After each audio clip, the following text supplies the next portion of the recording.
listening to the Betmaker Show. This is the college football preview for Thursday, November 14th, 2019. And now, live from Las Vegas, the host of the Betmaker Show, Brian Blessing. We are so fortunate. We love talking all sports. We love talking college football. We love the bevy of guests that we have that are fountains of information. Bruce Marshall from the legendary publication The Gold Sheet certainly fits that description. Brian Blessing and Bruce Marshall in Las Vegas. We're talking college football the morning after Bruce and I had the pleasure of sitting next to each other, watching a hockey game that we might as well gone to the Penn Relays, Bruce.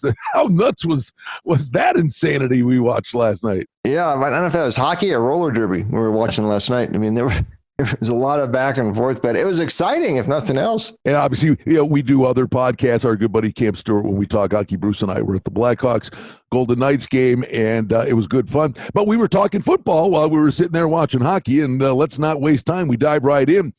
We got a couple of games tonight. It is that time of year, Bruce. We say it in the summer. You should pay attention to the MAC in the beginning of the year because everybody's going to be playing them at the end of the year when they get the weeknight nationally televised games, and we've got one tonight. Buffalo laying 6 at Kent State. Total is 56. I would just throw this little nugget out, reading the Buffalo News leading up to this game. It's the time of year where we say teams are motivated to be bowl eligible. Well, this from Buffalo, a team that a few years ago had to win their last 3 games to be bowl eligible, and they did it.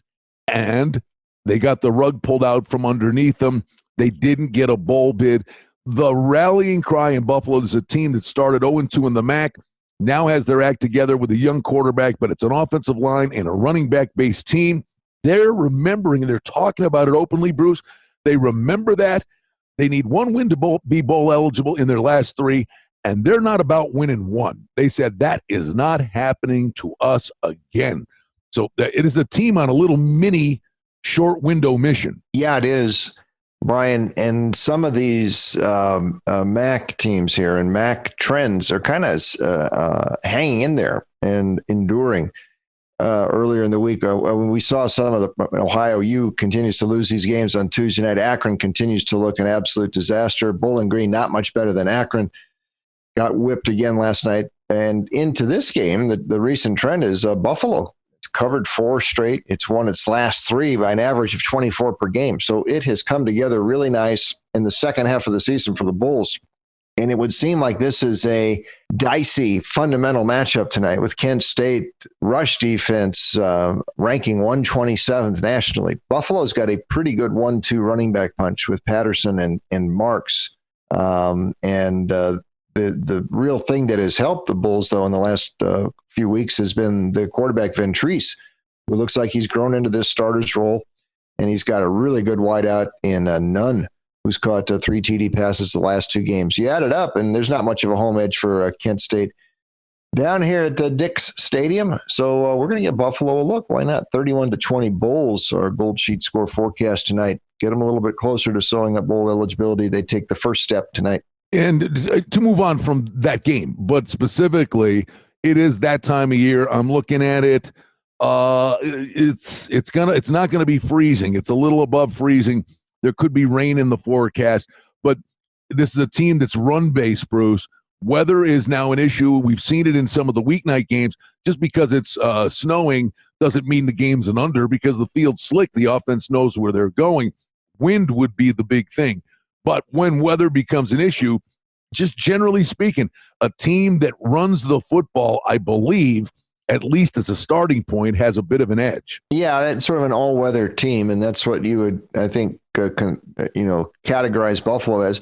Also, I mean, the last couple of years, these games have not been close. It was 48-14 last year, 27-13 2 years ago on this same field, and Buffalo had some good teams recently. But there's been a real gap between these programs, and I don't think Kent State has closed it nearly enough to look at the Golden Flashes tonight. North Carolina is at Pitt. Pitt's 4.5. Total on the game, Bruce, let's call 50, 49.5, 50, the consensus.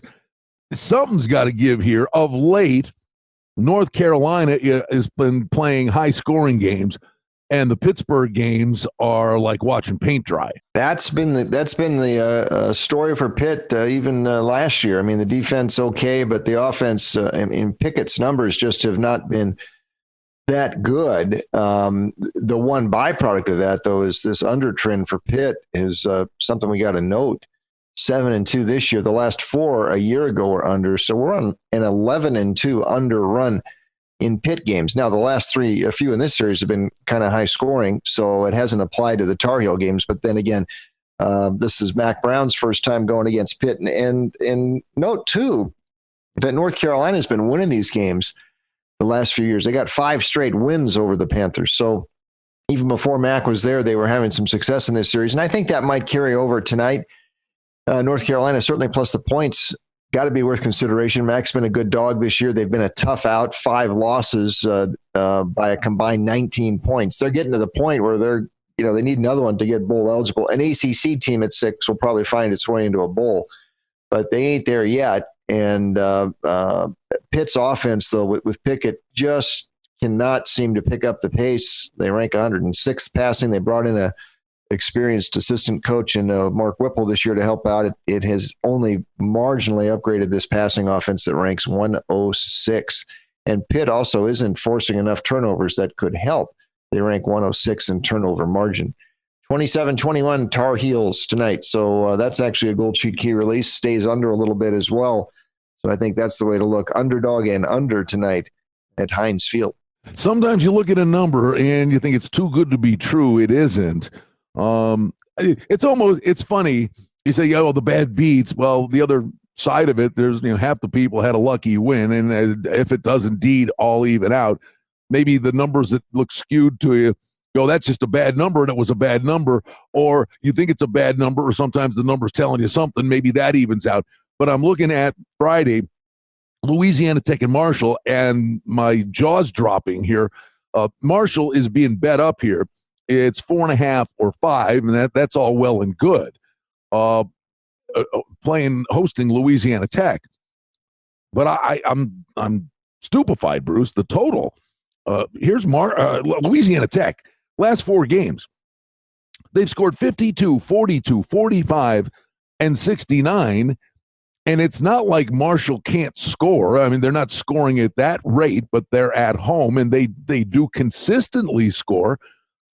I'd be interested to see what you guys figured out for this one, but that total looks stupefyingly low to me. I can't see this game being anything but in the 60s, bare minimum. It could be. I think what Marshall has done in this, there are some of these teams in CUSA just don't play a lot of defense, and these two play a little bit better than most, especially on the Marshall side. But you're sort of right here. I mean, the La Tech has been mostly going over. You mentioned those scoring totals of them, and Marshall has got overs in 5 of its last 7 as well. Off a low-scoring game against Rice, but that can sort of be expected.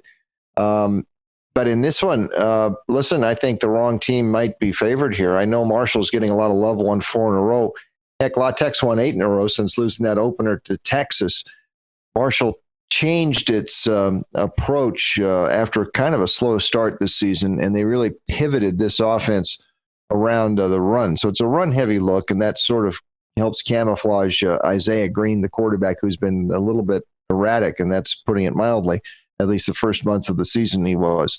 But La Tech has found some real harmony in this balance with their offense, 264 rushing, 278 passing last week in that blowout win over North Texas. And the quarterback, Jamar Smith, a 3-year starter. Skip Holtz has got a great record as an underdog since 2014. So I think they got the wrong team favored here tonight.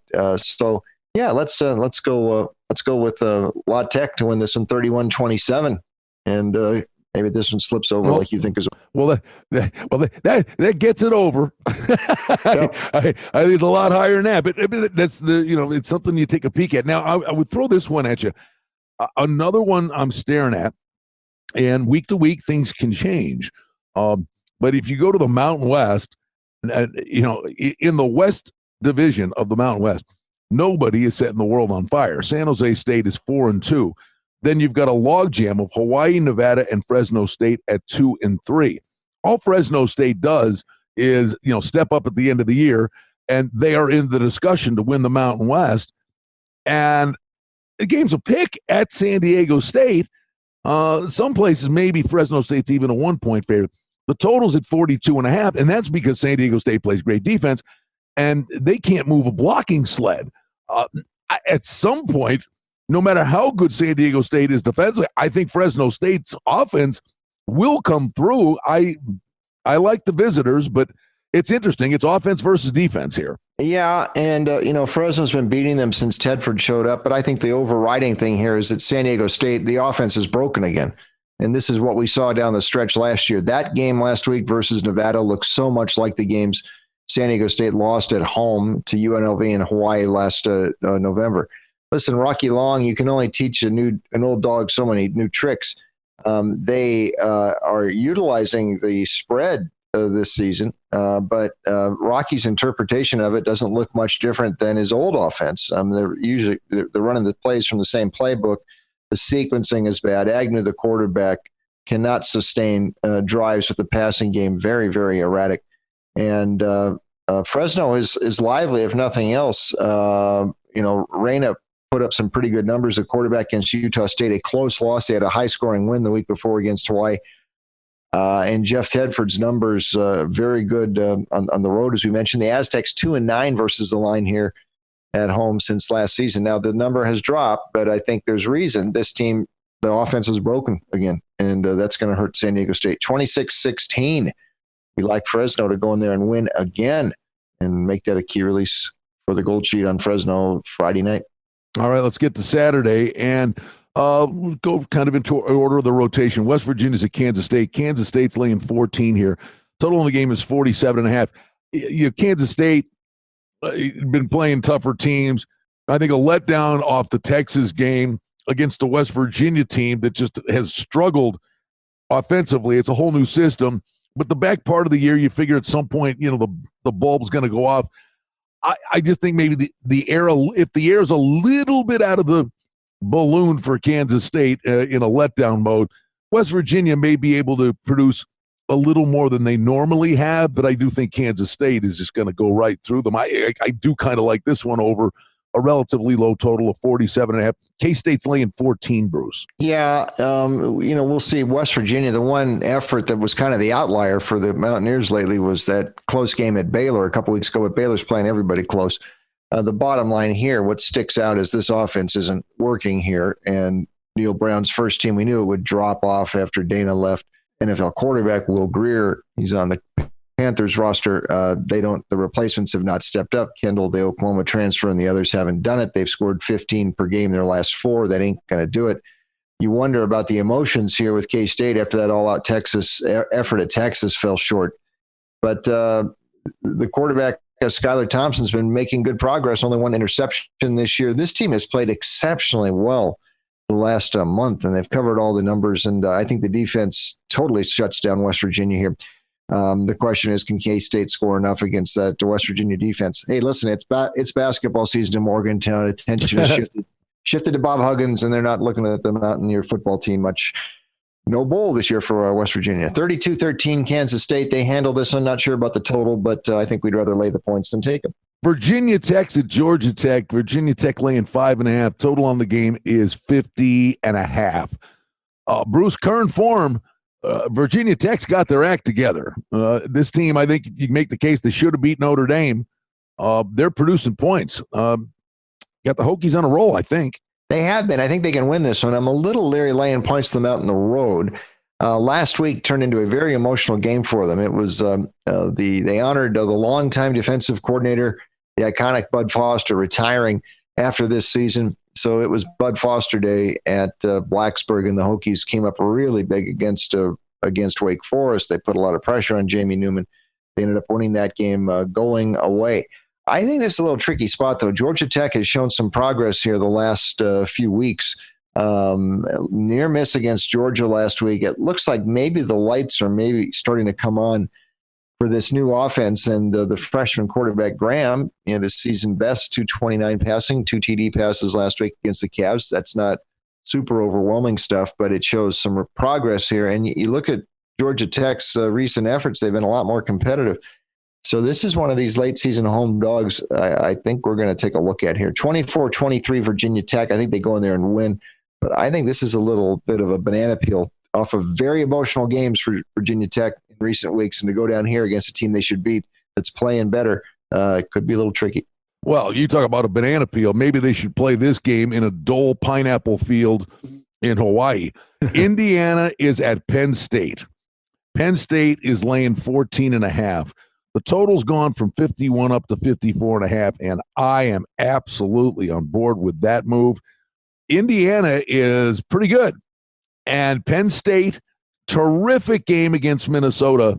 First loss of the season, that bubble burst theory, and Ohio State in the on-deck circle. They better just mind their business here and make sure they take care of things. But I just think these two teams go up and down the field on each other. Now, the weather could be a thing. But the one thing I would say to you, Bruce, I will throw this scenario out, and I honestly believe there's a chance. The long shot, I don't know, what's Ohio State probably going to be when they host Penn State? At least a touchdown. Would you say that? Oh, yeah, more than that probably, yeah.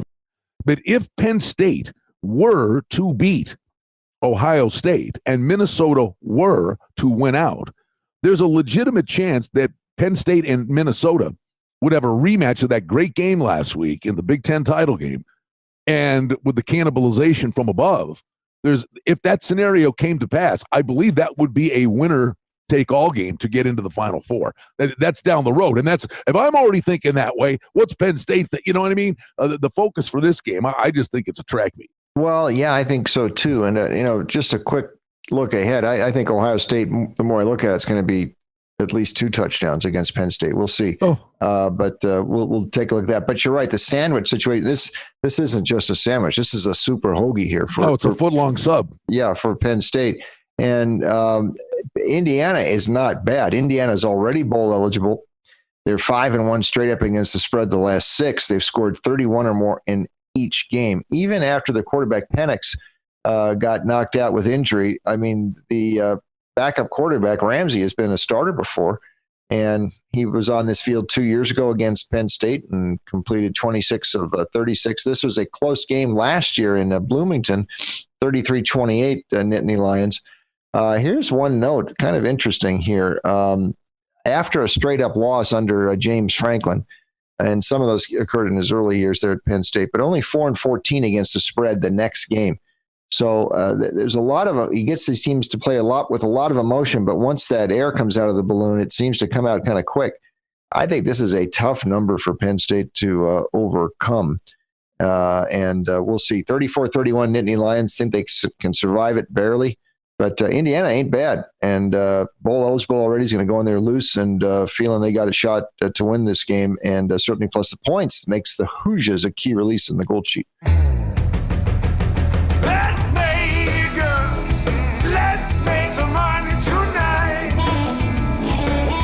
For outstanding information and special offerings and promotions, we invite you and encourage you to sign up for our newsletter today simply by going to the website at betmaker.com.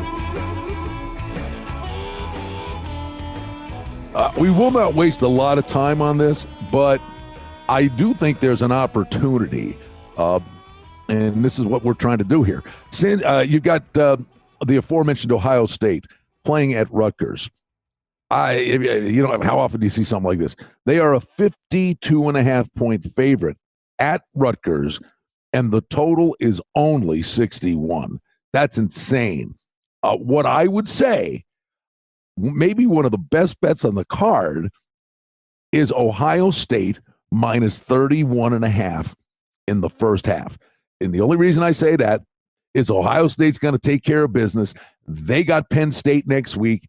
Their starters are going to come in. They are going to step on Rutgers' neck.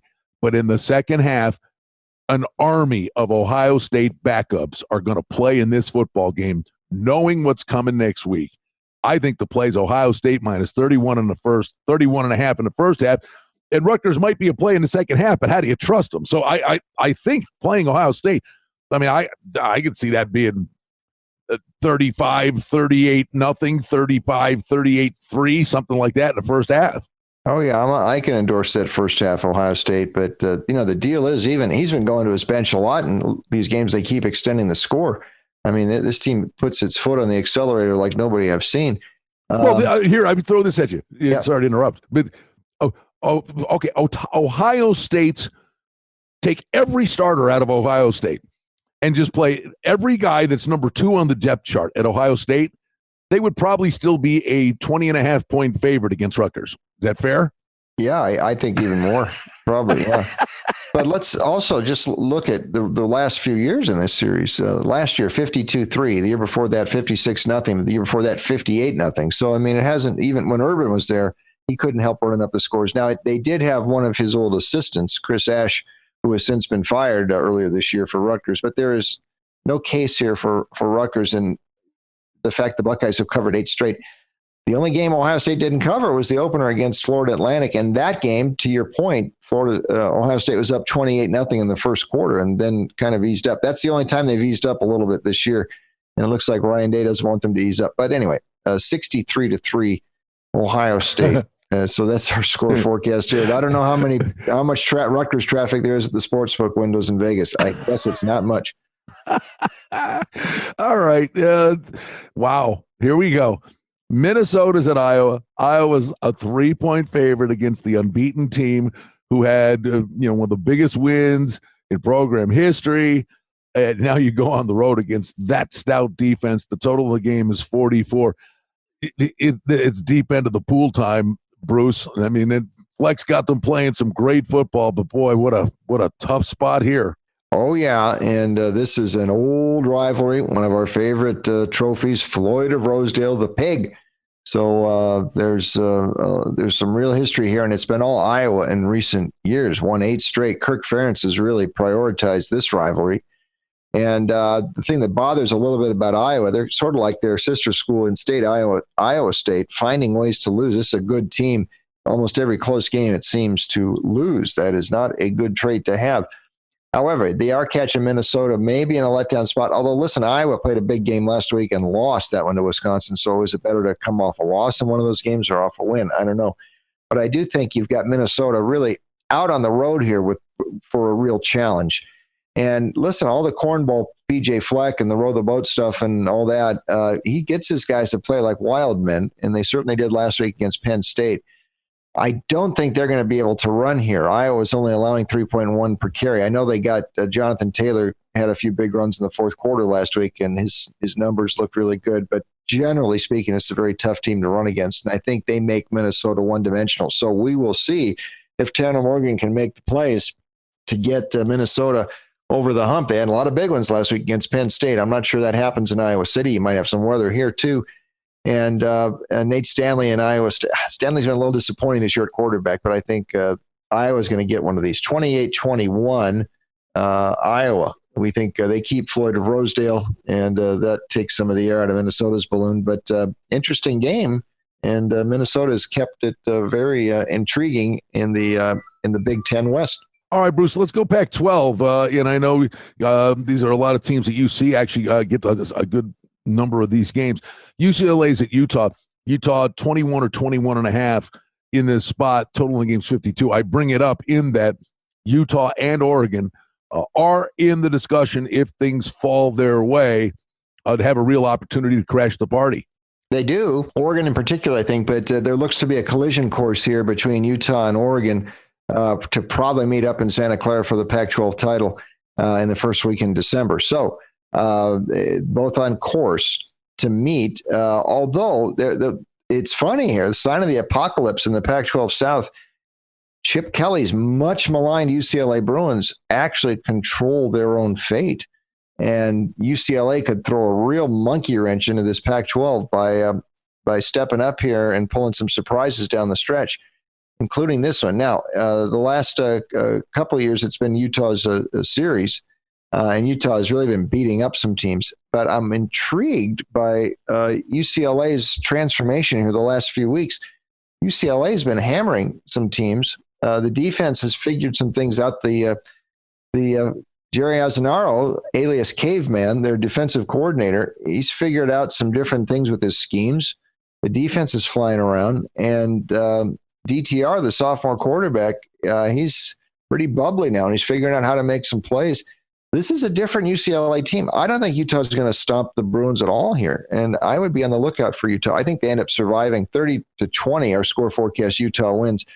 Just in case, keep an eye on UCLA here. It's a different team we've seen the last few weeks, and they are making a very spirited run down the stretch. So we'll watch this game. Might be kind of interesting. All right, clearly you think this is a football game, but just let me ask you, teams like Oregon and Utah in the Pac-12 and whatever, if there's a bias or whatever, I always go back to the year, you'll remember this, eons ago, Penn State just goes to the Big Ten. They're on the road. Penn State's playing Indiana. And in Paterno, like they knelt down. I think with like 5 minutes to go in the game, they knelt down at the 3-yard line and didn't score. And at the end of the day, they got left out of the national championship because they didn't run the score up. And I'm wondering if Utah and Oregon, not only it's not just winning, but do they feel compelled they should be stepping on teams' necks to somehow, assuage that bias against the Pac-12? Yeah. And but I remember that Penn State-Indiana game. It was 35-29. I think it was 35-15 with like 2 minutes left. And then Indiana also scored in the last play of the game, too, on a Hail Mary, I think, to get within 6. So, yeah, you're right that they're looking to score style points here, too. And who knows what the selection committee is looking at. And especially in the case of Oregon, I guess we can jump to that one real quick. It would look like this is a team they can boat race. They got boat raced by Arizona down in Tucson last year. And Arizona changing the defensive coordinators didn't help much. Gave up 56 to Oregon State. They are off a bye. I would be a little cautious here just because Oregon does not have a great record up at Autzen recently laying big points. And Arizona, the back door is going to be wide open. Arizona can still score. So I'm thinking maybe they can get in there the back door. But your premise is correct. But we took Arizona in that game. We had at Oregon 49-28. The other game, the UCLA game, I think there's some real reasons to be fearful of UCLA playing a heck of a lot better lately. But your point, though, is well taken about these teams wanting to impress pollsters. I'm wondering if this one's correlated, Bruce, but Navy Notre Dame. Notre Dame's laying 7.5. The total on the game is 54. Don't sleep now. But Navy's kind of back. They're scoring a boatload of points. They've won 5 in a row. They're having a phenomenal season. And their only loss was at Memphis, and no disgrace there, losing 35-23. But you get Notre Dame, and you only have a week to prepare for this offense, an offense that's obviously in sync right now. The money's coming on Navy. I think it gets down to 7. It's 7.5 now. I think for sure on game day it's 7. And Notre Dame's offense is just so inconsistent. But again, against Navy, I would think they'd produce points. I think it's correlated. I think it's Navy in the over. And honestly, if Notre Dame covers this number, I think it's more their defense is able to show up and frustrate the Navy offense. But I'm kind of thinking Navy's going to get their points. Yeah, and there's a lot of moving parts here. Listen, Navy is not out of the mix for a New Year's 6 bid. Now, they'd need somebody to beat Memphis here the last couple of weeks, but that's possible. There's some real banana peels out there in the American. Navy could end up 11-1 into the Army game this year. And by the way, they're going to get Army this year, I think, too, after losing 3 in a row. But this team is good. I mean, the defense there's some reasons why this team has improved. Defense points per game allowance cut in half this year, 34 last year, 18 this year. Malcolm Perry, really good, skilled option operator, but he's a sneaky good passer too. Ranks 7th in pass efficiency nationally. A Navy quarterback doesn't throw much, but when he does, he's effective, and over 1,000 yards rushing for him. Plus, tremendous technicals here. Navy's covered 12 of the last 14 at South Bend. Navy's covered the last 3 in this series. Navy's covered 10 of its last 12 overall. Now the number has dropped here, and I talked to some people around Las Vegas who only look at numbers here and say, nope, they said they could have had 10.5 early in the week. I'm not going to play it at 7.5. And I caution them, and I go back to my days in the financial world long ago in the 80s. Listen, in the mid 80s, remember the Dow Jones hit 1,300 in the mid 80s.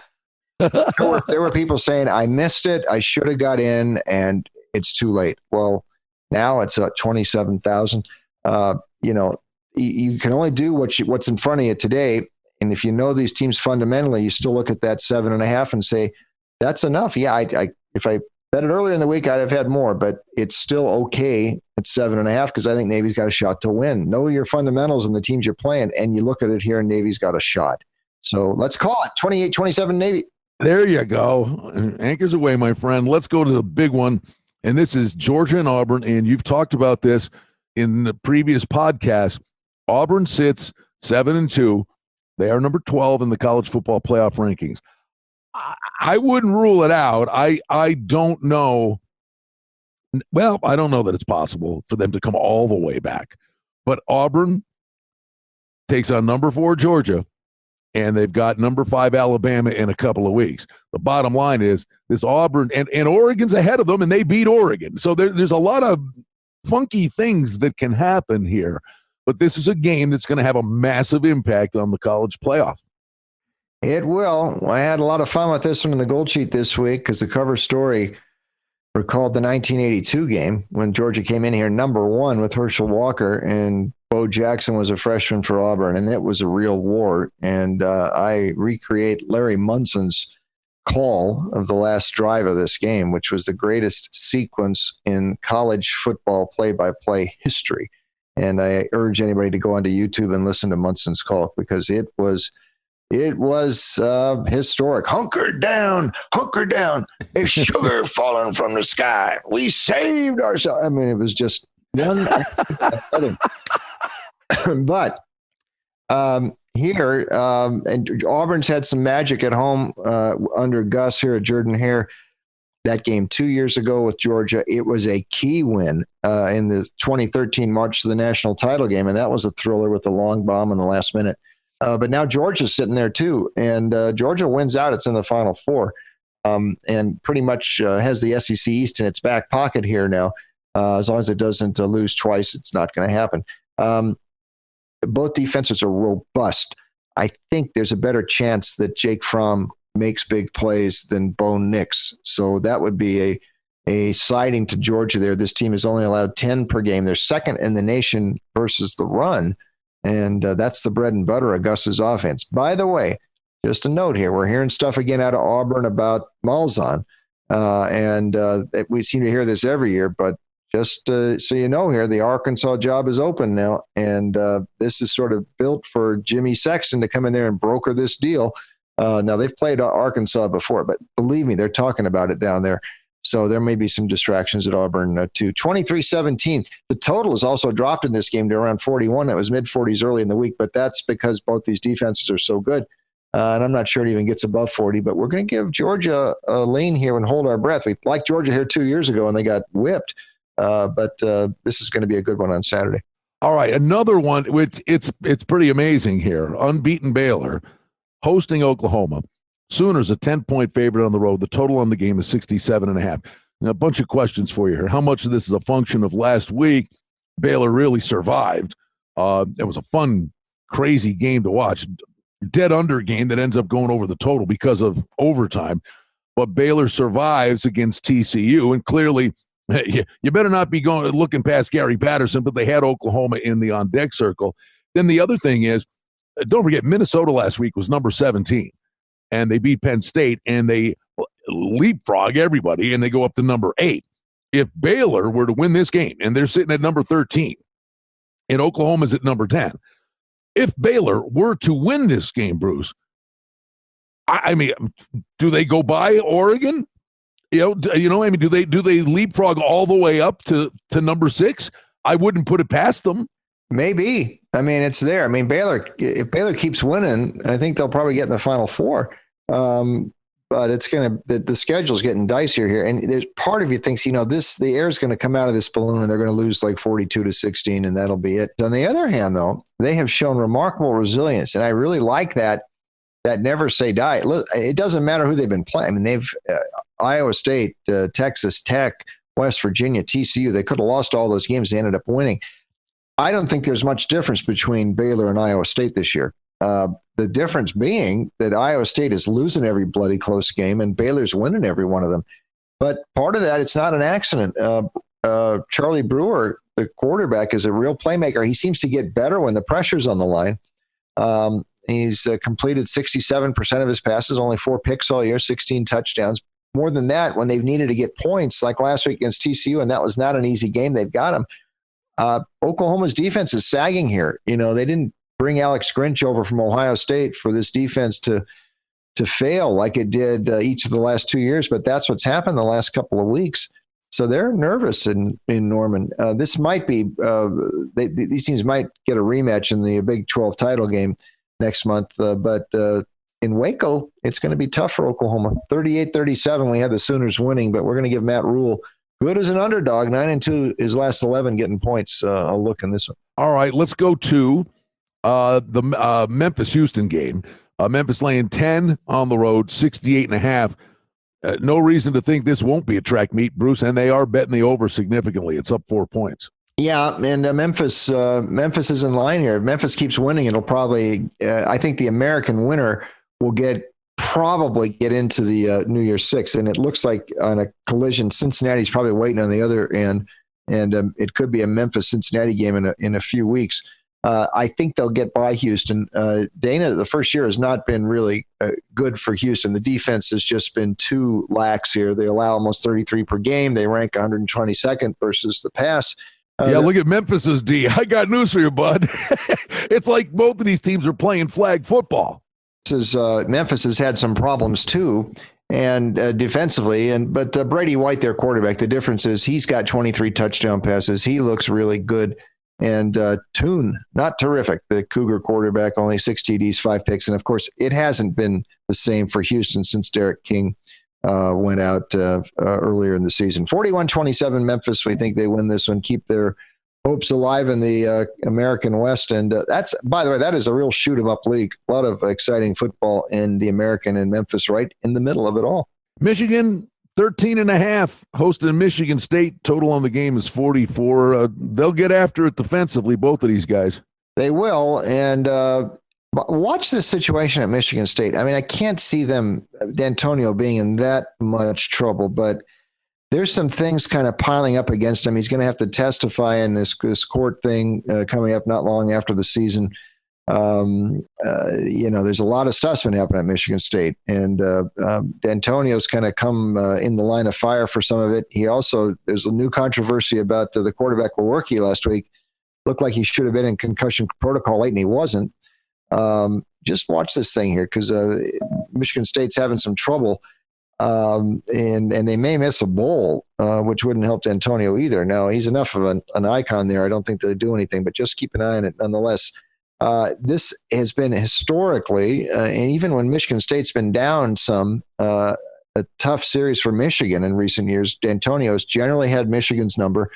The Wolverines did get him last year, 21-7, but they haven't won a game by more than 14 against Michigan State since way back in 2002. And that was when Bobby Williams was still coaching at Michigan State, if you remember him, and he got fired after the game. So, it's historically here, Michigan State hangs in there. The defense is still functional enough. Illinois scored on some very, very unlikely plays in the fourth quarter last week when the Spartans blew that big lead. I think this is kind of close. 30-23 Michigan, just series history, big rivalry.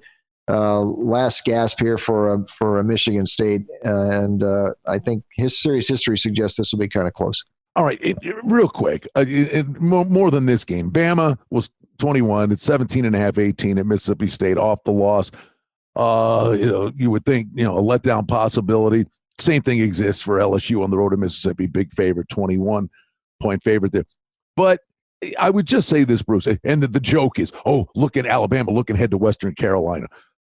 At some point, I really wish that a statement would be made and it will never happen. But this nonsense of Alabama scheduling the Citadel or pick your team, and next week it's Western Carolina in the next to last week of the regular season.